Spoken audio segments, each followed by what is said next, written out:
Heading लिखो projection of one vector on another vector. Heading लिखो।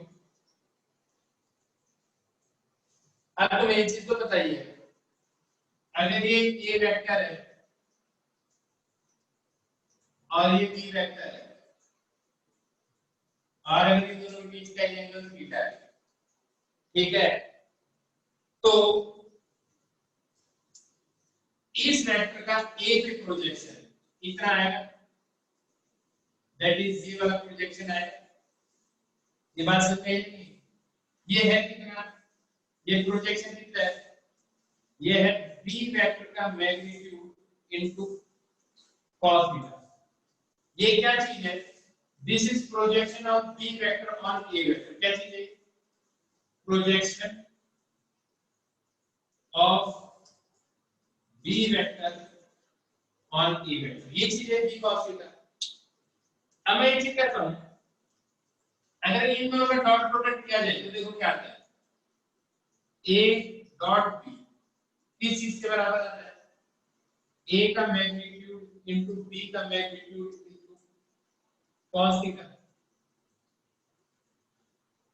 तो अगर B का मैग्नीट्यूड इनटू cos थीटा यही आ जाए तो इधर क्या आ जाएगा, A dot B divided by ये चीज आ जाएगी, ये चीज आ जाएगी। कोई प्रॉब्लम इसमें, इसमें कोई प्रॉब्लम किसी को, ठीक है। ध्यान से देखो ये क्या चीज है, क्या ये चीज है जो बताइए, क्या ये चीज है, इस चीज को तुम क्या लिख सकते हो, इसको क्या लिख सकते हो, इसको क्या लिख सकते हो, B का यूनिट वेक्टर, A का यूनिट वेक्टर, तो इसको तुम ऐसे लिख सकते हो, B डॉट A का यूनिट वेक्टर। तो B डॉट A का यूनिट वेक्टर क्या दे देता है, प्रोजेक्शन ऑफ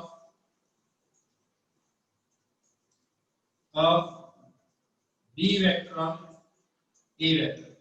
अब मैं एक बात बताओ, फिर से बोल रहा हूं, इस वेक्टर का ये जो प्रोजेक्शन है कितना आएगा, B का magnitude into cos theta, B का मैग्नीट्यूड इनटू cos पे प्रोजेक्शन आ गया B का A वेक्टर। तो इसको क्या बोलते हैं, projection of B vector on A vector बोलते हैं। अब मैं ये कहता हूं A डॉट B किसके बराबर है, A का मैग्नीट्यूड B का magnitude into cos theta. A के मैग्नीट्यूड को नीचे ले लो, तो ये चीज बचेगी, B मैग्नीट्यूड cos थीटा। ये क्या चीज है, this is projection of B vector on A vector. तो ये तो आ गया projection of B vector on A vector. इसको ध्यान से देखिए, A वेक्टर अपॉन A का मैग्नीट्यूड क्या होता है, A का यूनिट वेक्टर, तो B डॉट A का यूनिट वेक्टर। तो B डॉट A का यूनिट वेक्टर क्या देता है, projection of B vector upon A vector. ऐसे ही मेरे को ये बता दो, ये चीज क्या देगी, ये चीज क्या देगी, ये चीज क्या देगी, projection of A vector on B vector. बिल्कुल सही बात है, projection of A vector on B vector. बस आगे हो गया सब, बस इसी को लिख लो कि एक वेक्टर का दूसरे पे प्रोजेक्शन कैसे निकालना है। देखो सिंपल ही है एकदम, A का प्रोजेक्शन B पे निकाला तो A डॉट B का यूनिट वेक्टर, B का A पे निकाला तो B वेक्टर डॉट A का यूनिट वेक्टर। सिंपल है, दो क्वेश्चन करेंगे अपने आप समझ में आ जाएगा और अच्छी तरह से।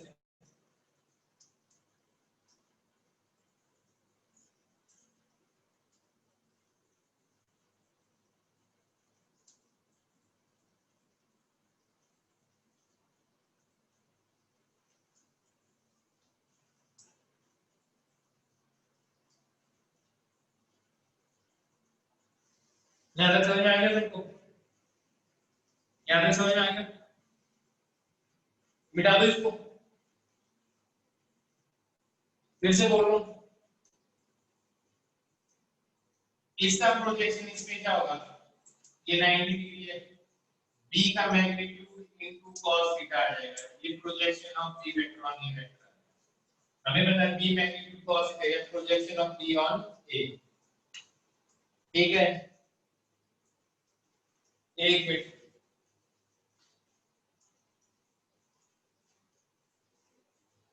तो a डॉट b किसके बराबर है? a का मैग्नीट्यूड b का मैग्नीट्यूड इनटू cos थीटा। ठीक है, बात समझ में आई है कि? फिर मैंने कहा इसको अगर मैं नीचे ले जाऊं a को, a के मैग्नीट्यूड को, ये बस क्या बच गया? b का मैग्नीट्यूड cos थीटा। तो ये चीज क्या है? ये चीज ये और ये चीज क्या है? Projection of b on a। और इधर a वेक्टर अपॉन a का मैग्नीट्यूड क्या होता है? a का a क्या है?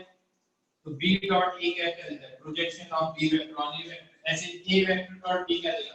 Projection of a vector on b vector दे देगा।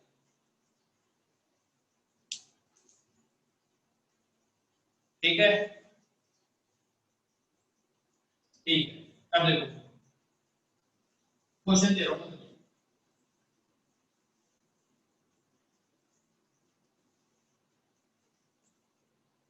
क्वेश्चन है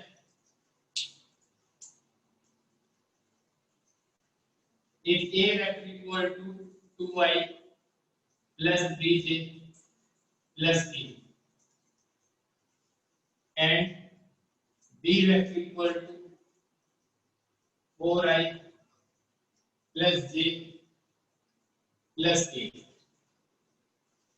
find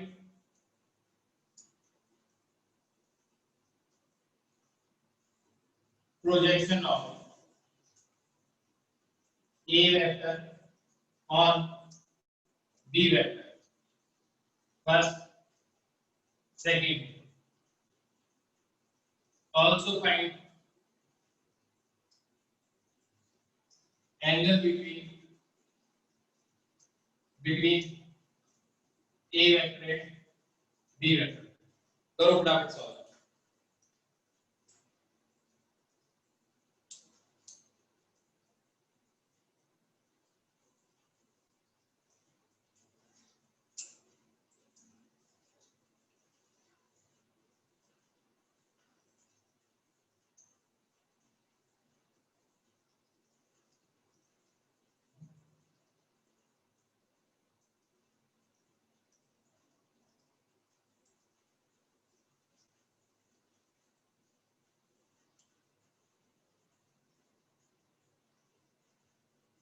तुम सॉल्यूशन में देखो, मैं फटाफट समझा दूंगा, सॉल्यूशन करना बस।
बहुत बढ़िया, समझ में आ गया? समझ में आ गया? आंसर देख लो एक बार, आंसर देख लो। ए का मैग्नीट्यूड 14 है, 9 4 13 14, बिल्कुल सही बात है।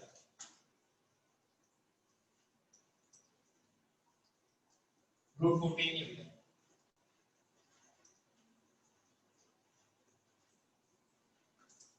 ठीक है, रूट 14 क्यों होगा, रूट 14 क्यों होगा?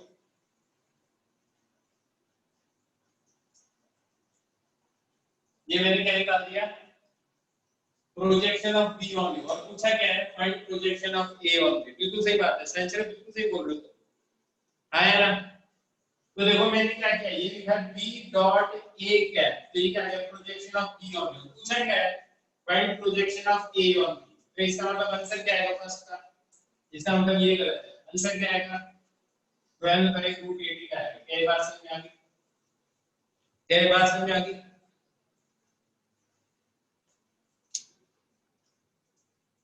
बात समझ में आ गई?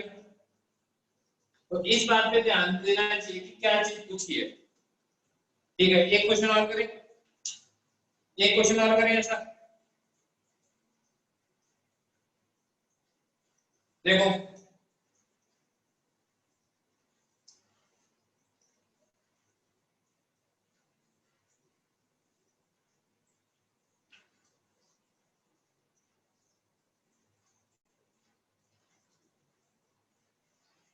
if a vector is equal to this and b vector is equal to this, question देखना ध्यान से,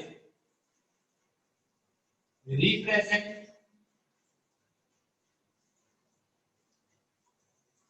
represent a vector in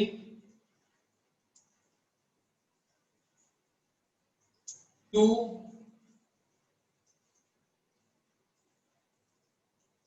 perpendicular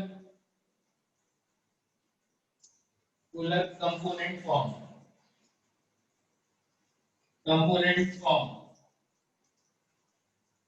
such that one component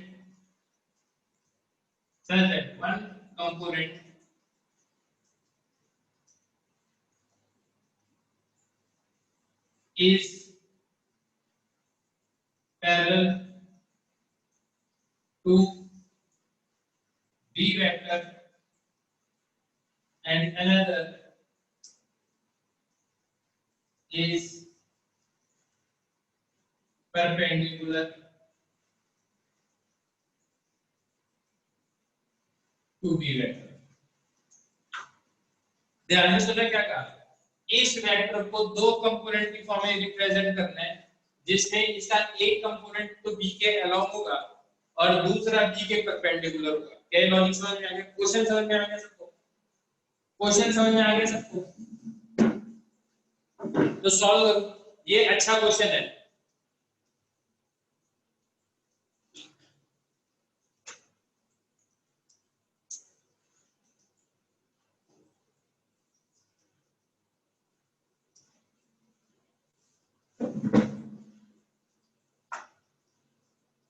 perpendicular to b vector, a component b के along होना चाहिए, B के perpendicular होना चाहिए। ए vector की टर्म्स में ए वेक्टर को रिप्रेजेंट करना कंपोनेंट की फॉर्म में।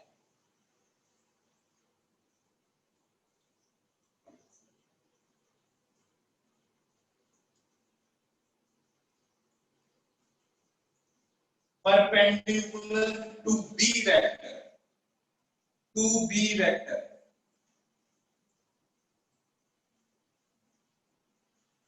and another component is perpendicular, इसको ऐसे लिख लो यार, कंफ्यूजन हो रहता है, and another component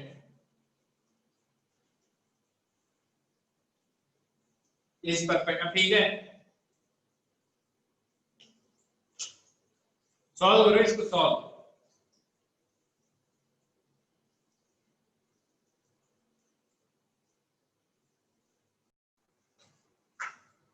फिर से समझा, शुरू से देखो, मान लो ये बी वेक्टर की डायरेक्शन है, ये रहा था ए वेक्टर।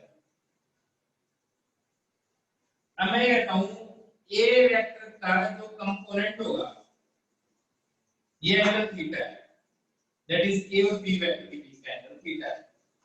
तो मैं कह रहा हूं इसका जो ये कंपोनेंट होगा, दैट इज इतनी सारी, ये जो लेंथ होगी, ये लेंथ कितनी होगी, ये लेंथ कितनी होगी, ए का मैग्नीट्यूड इनटू cos थीटा। ये हो गया नहीं हो गया आया ना। तो मैं इसको ऐसे भी लिख सकता है क्या, दिस इज कंपोनेंट या projection of a on b. इसको ये लिख सकता मैं ए वेक्टर डॉट बी का यूनिट वेक्टर। यही तो चीज आएगी बेटा। ये अभी भी नहीं ये बात समझे, ये बात समझ में आ गई सबको। अब मैं कहता हूं ये चीज स्केलर आएगी या वेक्टर आएगी। ये कोई नंबर आएगा स्टार में आई कैप जे कैप के कैप कुछ आएगा,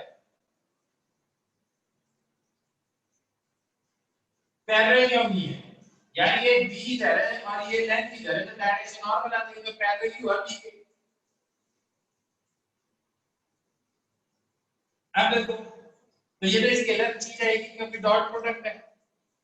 तब इसको अगर ये डायरेक्शन दे दी है, दैट इज ये वाली डायरेक्शन दे दी बी के अलोंग, तो बी के अलोंग डायरेक्शन दे दी, तो बी के ये वाली डायरेक्शन कौन सी है, बी वेक्टर को बी के मैग्नीट्यूड से डिवाइड कर दो, सिर्फ डायरेक्शन में चाहिए। इसको क्या बोलोगे, बी का यूनिट वेक्टर। तो इस चीज को तुम किससे मल्टीप्लाई करोगे, बी के यूनिट वेक्टर से। तो आपको ये क्या मिल जाएगा, ये आपको मिल जाएगा ए का एक कंपोनेंट जो बी के पैरेलल है, आया ना। अभी भी ये बात समझ ठीक है। अब जरा ऐसा कितना से कैलकुलेट करके देखें एक बार, कैलकुलेट करके देखें। तो कैलकुलेट करके देखने में लेगा ए का बी पे प्रोजेक्शन कितना आया था, मेरे हिसाब से आया था 12/√18 आया था, आया ना, यही आया था। ए का बी पे प्रोजेक्शन 12/√18 ही तो आया था, और साथ में किससे मल्टीप्लाई करना है, बी के यूनिट वेक्टर से। तो ये कितना आएगा 4i प्लस जे प्लस के डिवाइडेड बाय √18 आया। तो ये कितना आ जाएगा 2/3 या मैं 2/3 4i कैप प्लस जे कैप प्लस के कैप। इसको तो पता ही क्या लिख सकते हो, 8/3 i cap plus 2/3 J cap plus 2/3 के कैप। तो ये क्या चीज आ गई, ये आ गई component of a vector along b vector. एक कंपोनेंट बन गया। अरे भाई ये बी कैप इस वेक्टर का मैग्नीट्यूड देख लो, बन ही रहेगा, तभी तो बी कैप है। बी वेक्टर को बी के ये मैग्नीट्यूड से डिवाइड करो, यूनिट कैप यूनिट वेक्टर है, ये यूनिट वेक्टर ही तो है, ये यूनिट वेक्टर ही तो इतना सारा ध्यान से देखो, यही तो क्या है, ए डॉट बी ये आ गया, और बी का वेक्टर बी यूनिट वेक्टर क्या होगा, बी वेक्टर अपॉन बी का मैग्नीट्यूड। बनी है इसका मैग्नीट्यूड, चिंता ना करो। अब इतनी बात समझ में आ गई सबको, इतनी बात समझ में आ गई। इस वेक्टर को मान लो मैंने नाम दे दिया x, अब लिख देता हूं साथ साथ। इस वेक्टर को नाम दे दिया मैंने x, x है। तो ये आ गया मेरा कौन सा वेक्टर आ गया, ये मेरा x वेक्टर आ गया। क्या बात समझ में, अरे b डॉट b थोड़ी किया मैंने, a डॉट b किया है।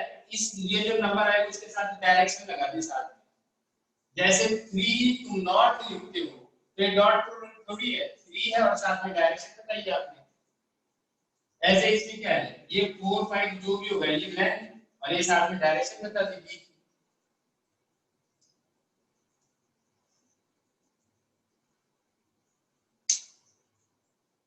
यहाँ पे मैंने b डॉट b का थोड़ी डॉट प्रोडक्ट किया है।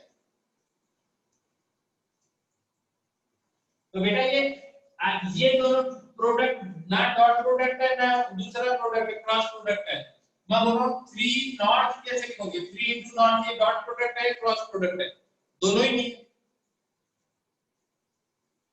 डॉट प्रोडक्ट कब होता है, डॉट प्रोडक्ट होता है जब दोनों वेक्टर हो। ये तो स्केलर चीज है और ये वेक्टर एक डायरेक्शन है, दो वेक्टर्स के बीच में होगा ना डॉट या क्रॉस, यहाँ पे तो एक स्केलर और दूसरा वेक्टर है, तो सीधा मल्टीप्लाई ही हुआ। ये x वेक्टर आ गया आपके पास, x वेक्टर आ गया। अब मैं कोई बताइए ये वाला वेक्टर कैसे निकालोगे, y वेक्टर कैसे निकालोगे, ये परपेंडिकुलर आ गया पीछे, ये y वेक्टर कैसे निकालोगे, आइडिया बताओ कैसे निकालोगे।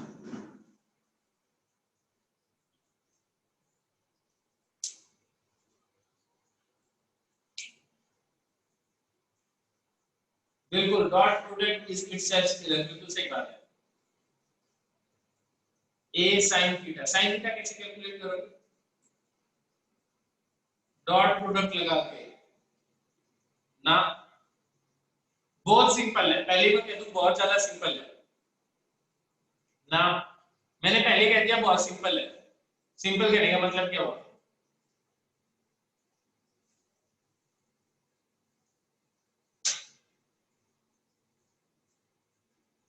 आइडिया बताओ।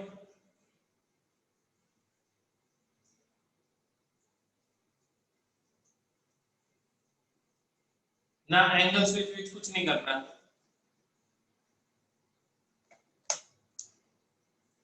एंगल स्विच करोगे डायरेक्शन कैसे निकालोगे, मैग्नीट्यूड ही आएगा तुम्हारे पास।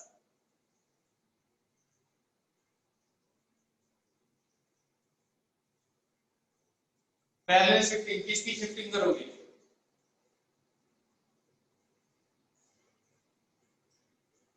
किसकी शिफ्टिंग करोगे, इसमें तो आपको ये डायरेक्शन मिलेगी, आपको ये मैग्नीट्यूड तो मिल जाएगा, वो मैं समझ गया, मैग्नीट्यूड मिल जाएगा, डायरेक्शन कैसे मिलेगी, डायरेक्शन मैग्नीट्यूड आ जाएगा पीजीटी से, डायरेक्शन कैसे लिखोगे, जैसे इसमें मैग्नीट्यूड है, डायरेक्शन तो सीधी ये थी, तो तुमने बी कैप लिख दिया, इसकी डायरेक्शन कैसे लिखोगे, कौन सा यूनिट वेक्टर लगाओगे ना, ना ए का यूनिट वेक्टर भी तो ये डायरेक्शन हो जाएगी, आपकी डायरेक्शन तो ये है,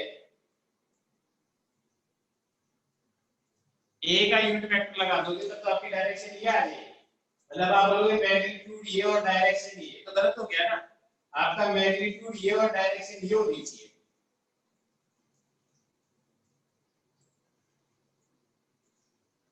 कैसे पोजीशन कैसे कैलकुलेट करोगे,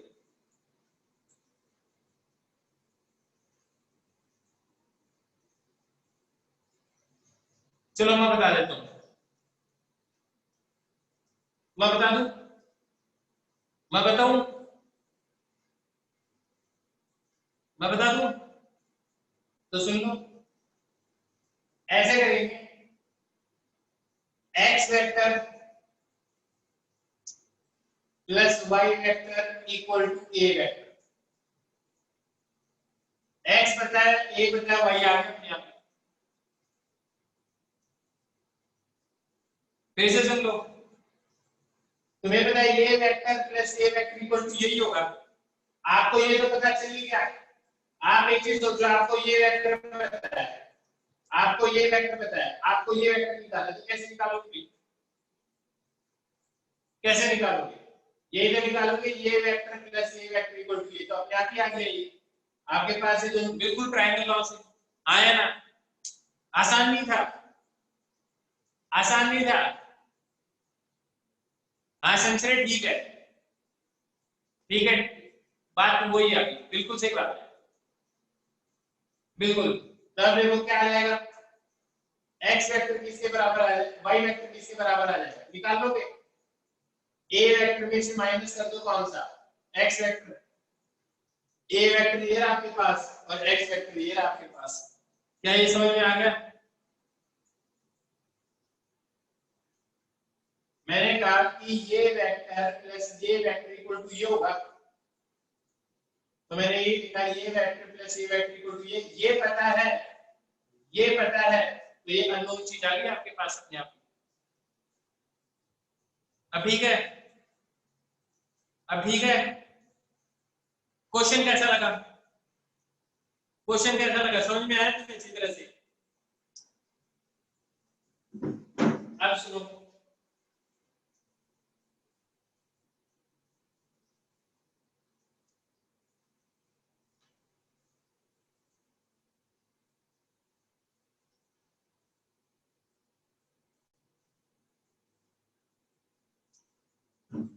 अब एक दो बातें बता देता हूँ तुम्हें, सुनो।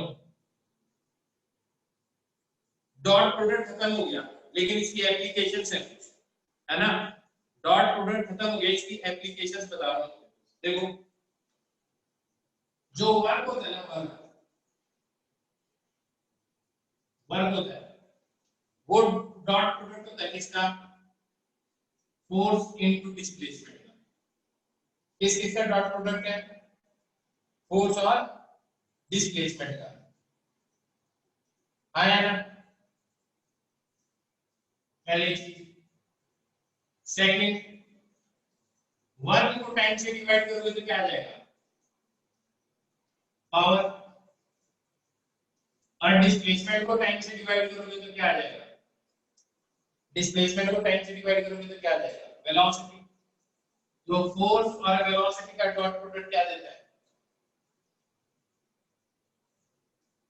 फोर्स डॉट वेलोसिटी का डॉट प्रोडक्ट क्या देता है, पावर देता है। क्या ये बात समझ में आई? ठीक है। ऐसे और भी चीजें होती है, लेकिन अभी मैं बता नहीं सकता, 12th के अंदर पढ़ेंगे, ऐसे कई क्वांटिटी होगी। बात समझ में आई? ऐसे अभी एंगुलर छोड़ देते हैं, ऐसे ही फालतू में कंफ्यूज हो गए। बस इन दो को याद रखो, तुम्हारा काम चल जाएगा। इन दो को याद रखो, तुम्हारे मेजॉरिटी ऑफ द क्वेश्चन हो जाएंगे, जहां जहां वर्क और पावर आएगा। ये बात समझ में आ गई? ठीक है, क्वेश्चन लिखो।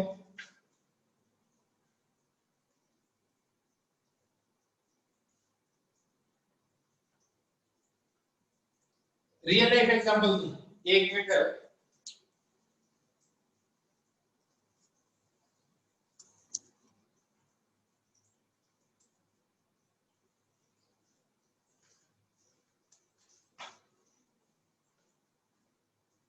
रियल लाइफ एग्जांपल देता हूं, क्वेश्चन लिखो।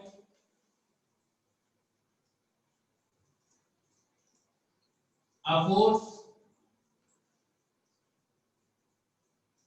F1 2i plus j minus 3k acts on a particle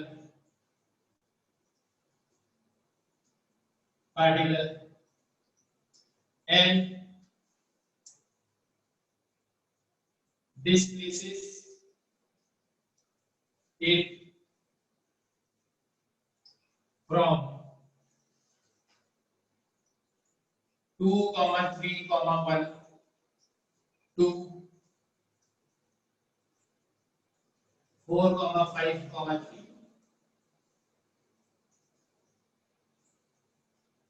Find the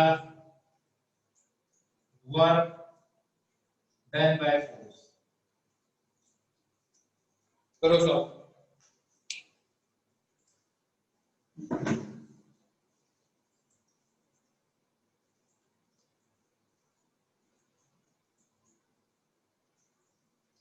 नहीं मोक्ष, अभी मैं पढ़ाऊंगा, अगले लेक्चर से मैं 2 लेक्चर के अंदर तुम्हें क्रॉस प्रोडक्ट करा दूंगा। उसके बाद में जो चैप्टर तुम बोलोगे वो पढ़ा देंगे। उसके बाद 2 क्लासें और। 0 आ रहा है तुम्हारा answer?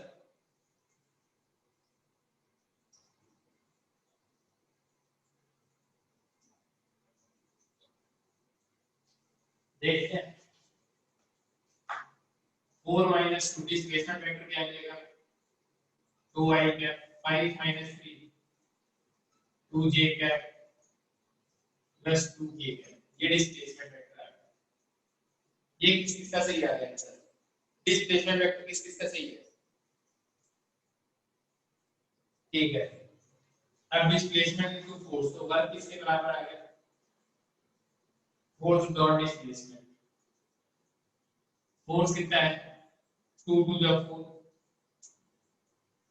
Plus 2 minus 6 equal to 0 है। बिल्कुल सही आंसर है। क्या है, 0 जुड़ा। बात समझ में आ गई? बात समझ में आ गई? ठीक है। और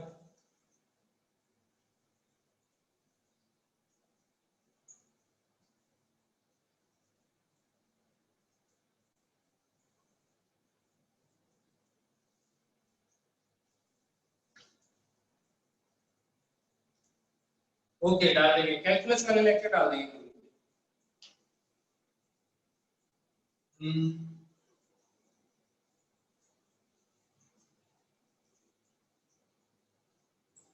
क्वेश्चन है,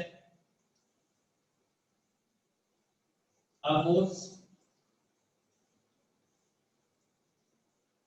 f equal to 4i plus 4j acts on a particle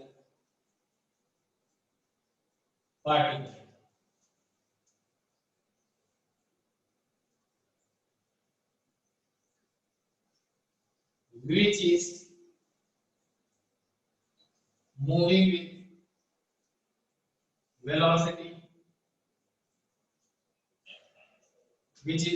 velocity v equal to 3i plus j cap. Find the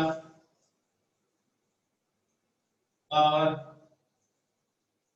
delivered by the force.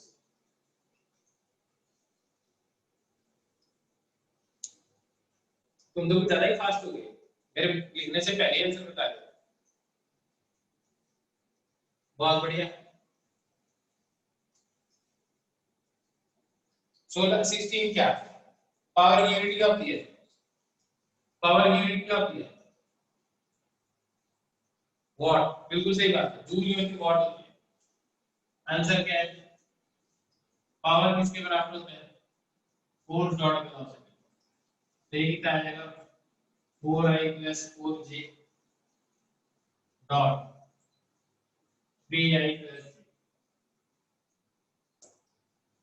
12 plus 4 16 हुआ। अब एक चीज सोचो तुम, एक चीज सोचो, डॉट प्रोडक्ट करना एकदम आसान हो गया है नहीं हो गया तुम्हारे? पहले थोड़ा टिपिकल लग रहा था, अब तो तुम देख के फटाफट कर देते हो डॉट डॉट प्रोडक्ट, आया ना?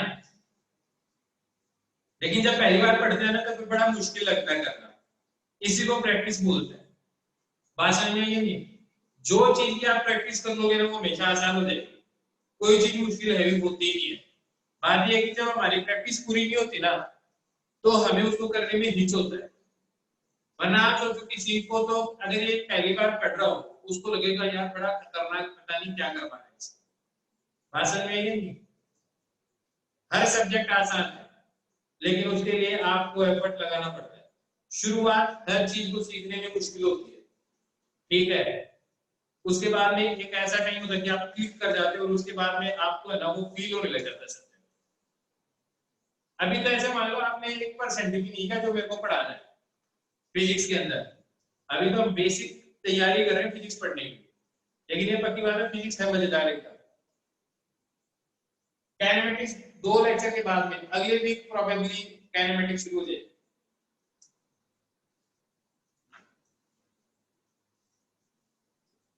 लेकिन उससे पहले जो 9th क्लास के जो लेक्चर है ना वो सारे के सारे देख लेना, ठीक है? ताकि काइनेमेटिक्स एकदम जबरदस्त हो तुम्हारा।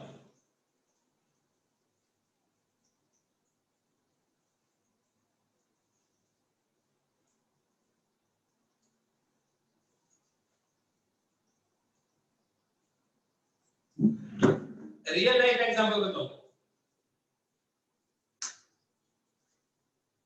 चलो रियल लाइफ एग्जांपल बता दो।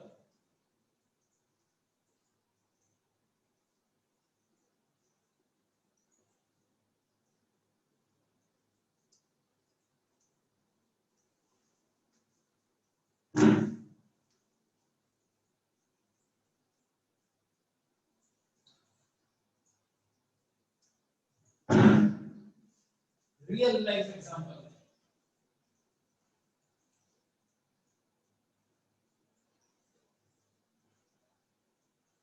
ये m मास का ब्लॉक है, फोर्स इस पे इधर लगा है, डिस्प्लेसमेंट भी इसका इधर है। पहले बताओ वर्क पॉजिटिव आएगा नेगेटिव आएगा?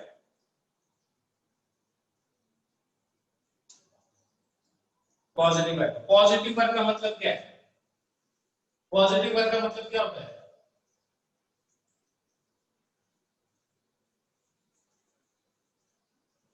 पॉजिटिव वर्क का मतलब क्या होता है? पॉजिटिव वर्क का मतलब है कि आप जिस चीज के ऊपर पॉजिटिव वर्क होगा उसकी एनर्जी बढ़ेगी। आपको भी पता है जब फोर्स लगाओगे कि दैट डिस्प्लेसमेंट होगी, इसकी काइनेटिक एनर्जी बढ़ती है। क्या भाषण में जब भी फोर्स और डिस्प्लेसमेंट सेम डायरेक्शन में होंगे उसकी काइनेटिक एनर्जी बढ़ेगी। दूसरी चीज, ऐसा कब होता है? जब मान लो कोई बेड को आपको खिसकाना है तो आप बेड पे धक्का लगाओगे, तो जिस डायरेक्शन में धक्का लगाओगे उसी डायरेक्शन में मूव होना चाहिए, तो देखो उसकी काइनेटिक एनर्जी बढ़ती है। हाँ या ना? अब बताना, ये एम मास का ब्लॉक है, फोर्स इधर लगा रहे हो और डिस्प्लेसमेंट इसकी इधर हुई है। ऐसा कभी देखा है तुमने? ऐसा कभी देखा है? नहीं देखा? अच्छा मैं वो एक बार बताऊं, जो बॉल कैच करते हो, जब बॉल आती है तुम्हारे पास, है ना, तुम कैच करते हो तो तुम बॉल पे फोर्स किधर लगाते हो? आगे की तरफ लगाते हो पीछे की तरफ? आगे की तरफ। और रोकते हुए बॉल किधर जाती है? पीछे की तरफ। आया ना? किधर जाती है? पीछे की तरफ। तो आपने फोर्स किधर लगाया बॉल पे? आगे की तरफ। और डिस्प्लेसमेंट किधर हुआ बॉल का? पीछे की तरफ। तो वर्क कैसा है?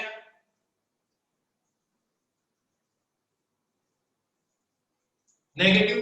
तो नेगेटिव का मतलब क्या होगा? उसकी एनर्जी क्या होगी? घटेगी। एनर्जी क्या होगी उसकी? घटेगी। बात समझ में आई है कि? है ना? एनर्जी उसकी काइनेटिक एनर्जी डिक्रीज करेगी। तो तुम देखो फोर्स और डिस्प्लेसमेंट का डॉट प्रोडक्ट भी क्या आएगा? नेगेटिव आएगा। आया ना? क्योंकि डॉट प्रोडक्ट है। अब मैं कोई और बताऊं, फोर्स इधर लगे और डिस्प्लेसमेंट इधर, अब क्या होगा?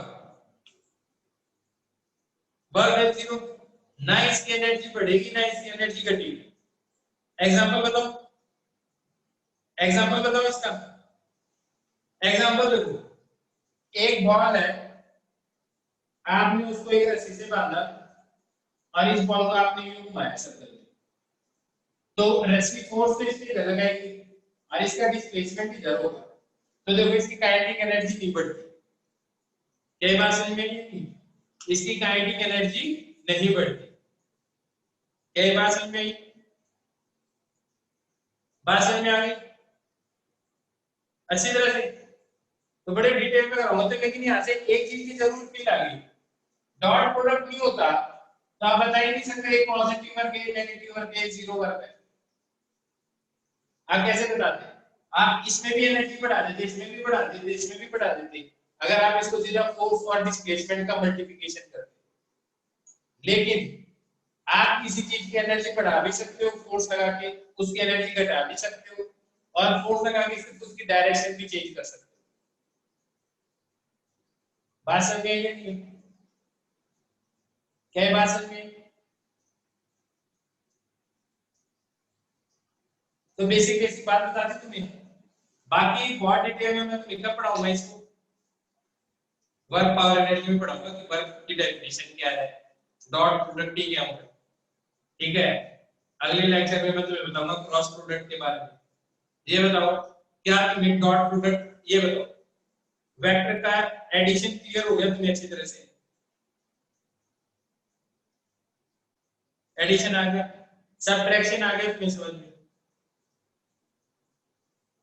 डॉट प्रोडक्ट आ गया तुम्हें अच्छी तरह से समझ में? ठीक है। अब इसका जो एक लास्ट टॉपिक बचता है वो कौन सा है? Cross product. ज्यादा से ज्यादा 2 लेक्चर उसको भी खत्म कर देंगे, मैक्सिमम 3। हाँ प्रोडक्ट, क्रॉस प्रोडक्ट होगा, डॉट प्रोडक्ट सारा कंप्लीट हो गया। अगले 2 लेक्चर के अंदर कोशिश करूंगा। सुनो, अगले लेक्चर के अंदर पेपर डिस्कस होगा, अगले लेक्चर के अंदर पेपर डिस्कस होगा। और सुनो, अगर किसी को फिजिक्स में प्रॉब्लम आ रही है पढ़ने में तो मेरे को मैसेज कर दे। जैसे मैं लेक्चर ले रहा हूं, उसको समझने में प्रॉब्लम है, बात समझ आई? ऐसी कोई प्रॉब्लम आ रही है मेरे को मैसेज कर देना। हाँ चलो ओके बेटा, बाय बाय। कोई बात नहीं, जब खुलने दे बुक्स उसके बाद में सब्जेक्टिव में भी प्रॉब्लम नहीं आएगी। ओके बेटा, गुड नाइट, गुड नाइट।